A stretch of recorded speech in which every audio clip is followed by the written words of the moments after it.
The final main character in Casey's story of the Trojan War is not included in any mythological or historical account. It was Casey himself, in a past life as Xenon, a Trojan soldier.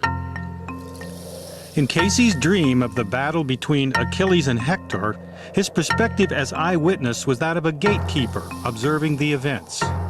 In a series of readings that discussed his past life as Xenon, Casey learned that he had been a student, chemist, sculptor, and artisan prior to the conflict. When the war began, he was essentially drafted into the Trojan army against his will and assigned to guard one of the mighty gates protecting the city. Archaeological surveys of the Troy site indicate that the city was probably divided into at least two major sections. An upper area on the hill was uncovered by Heinrich Schliemann, whose excavations indicated an enclosed urban area large enough for a palace and other royal buildings as described in legend, but not as large as the full city described by Homer and others. Excavations in the 1990s solved the riddle by uncovering a much larger walled portion of the city below the stately hill.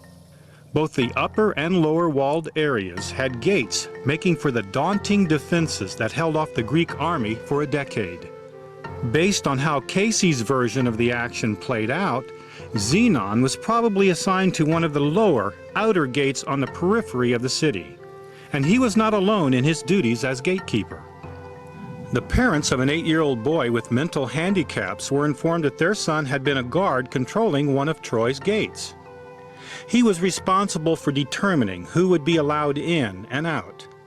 His assignment brought him into contact with many diverse non-Trojans who visited Troy. From this experience, he gained understanding of other cultures and peoples who found their way to the legendary city. A reading for a 38-year-old merchant described a devoted guard and defender of the Trojan gates, named, fittingly, Halt. His steadfastness as dedicated gatekeeper carried over into his present life as a tendency to be totally committed to a purpose or truth. The stationed gatekeepers required a support system of individuals who brought food and refreshment during the long hours of guard duty. A 22-year-old woman received a reading stating that she had lived as Pamn, one who faithfully ministered to the gatekeepers during their tedious shifts. At a soul level, she gained from the experience, remaining true to her ideal of service. A 25-year-old dietitian learned that she had been one who brought food to the gatekeepers. When the city fell and her husband was killed, she was taken as a concubine by the victorious Greeks. From this experience, she carried over a tendency toward holding grudges and maintaining distance from others in her relationships. In Casey's dream account of his Trojan experience, he noticed that his gate opened from the center. On the other side of the gate, there was an attendant whom Casey recognized as a 25-year-old accountant, only he was much bigger and stronger. Apparently, it was his chore to actually swing the gate open whenever Xenon gave the signal. The dreaming Casey also observed that his clothing was similar to a toga with a cloth wrapped around him, gathered and pinned in the middle between his legs. Another square piece of cloth with a hole for his head was draped over his shoulders where his armholes were cut, so that his arms could move freely without having to throw the garment out of the way. Now that we have a little understanding of the gates and people who protected Troy, let's consider the matter of the Trojan horse itself.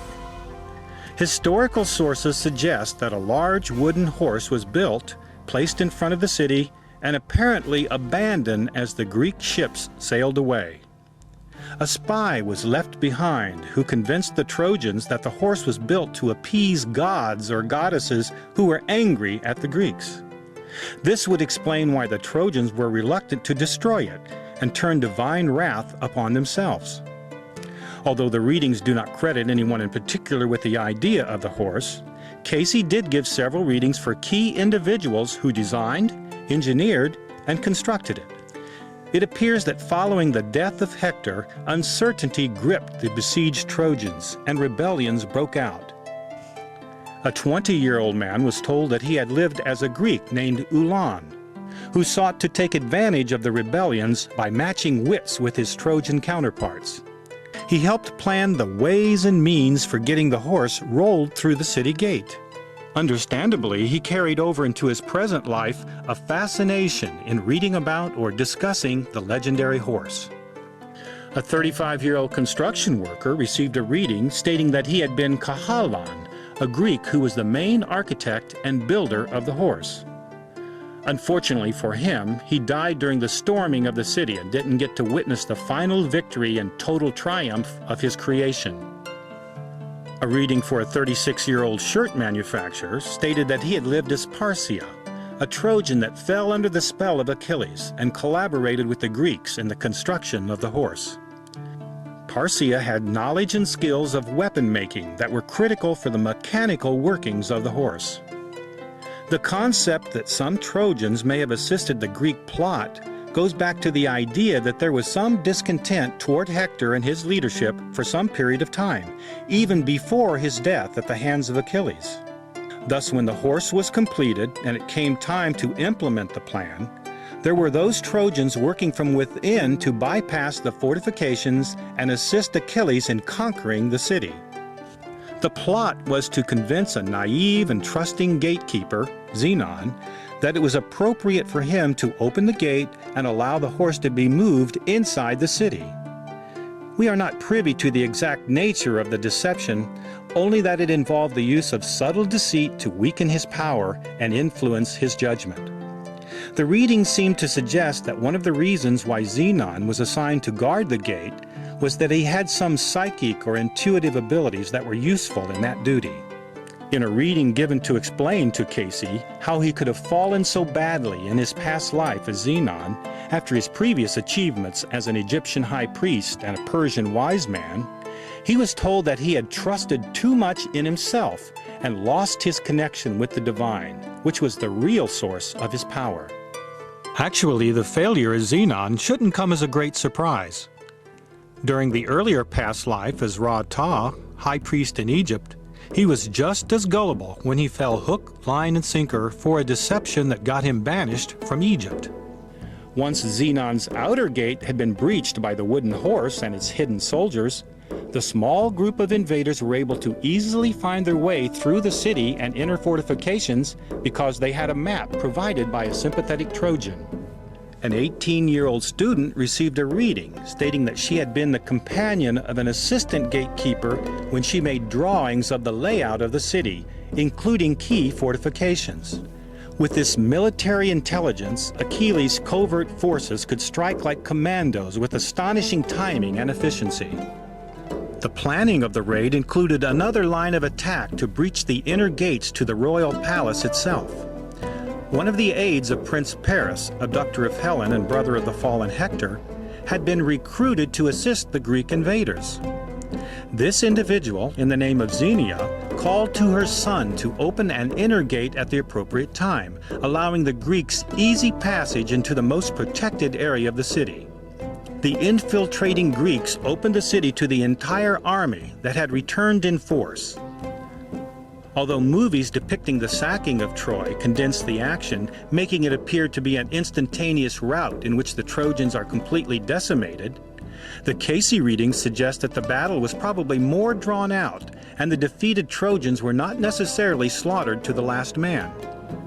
For example, Edgar Casey's past life personality, Zenon, did eventually kill himself due to the stigma and shame of his betrayal. But the fact that there was time for a social reaction against his failure suggests a passage of some time after the initial deception that allowed the wooden horse through his gate. Surprisingly, a reading for a 26-year-old man, who was told that he had been a Trojan defender of the gates, describes how the individual hated the Greeks and expected to be slaughtered during or immediately after the battle, only to find that his adversaries treated his wounds and spared his life. From this unexpected kindness, he learned brotherly love that carried over into his present life as the desire to help others to learn and grow.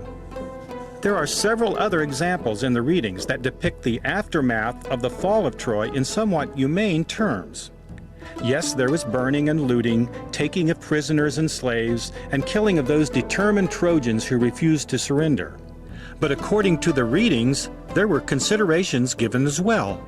Some of this could be expected if we accept Casey's view that the Trojan population was split in its allegiance to Hector, and that some may even have aided the Greeks in overthrowing the city. For instance, a 20-year-old man was said to have been a Trojan soldier named Somniel, who changed allegiance and took sides with Achilles. After the city fell, this Trojan was rewarded by being appointed to a position of power, a reward that he abused by becoming overbearing toward his fellow Trojans. In his present life, Casey counseled him to temper the need for power and position with spiritual and mental judgment. A 22-year-old journalist was told that he had lived as a Trojan named Ioncon, a member of a gatekeeper's house who had long life in Crete after the war. On Crete, he was a counselor who was responsible for the creating of sculptures, yet to be found, that depict the historical events surrounding the Trojan Wars. Just as a mighty gate swings upon its hinges, so does the story of the fall of Troy pivot on the character of Zenon, Casey's past life as a Trojan gatekeeper. For the fall of Troy was the fall of the soul entity that became Edgar Casey. From this experience, Casey carried over a tendency of self-condemnation, requiring that he be purified and rejuvenated in his present life by the simple method of living life itself. Think no evil, speak no evil, hear no evil.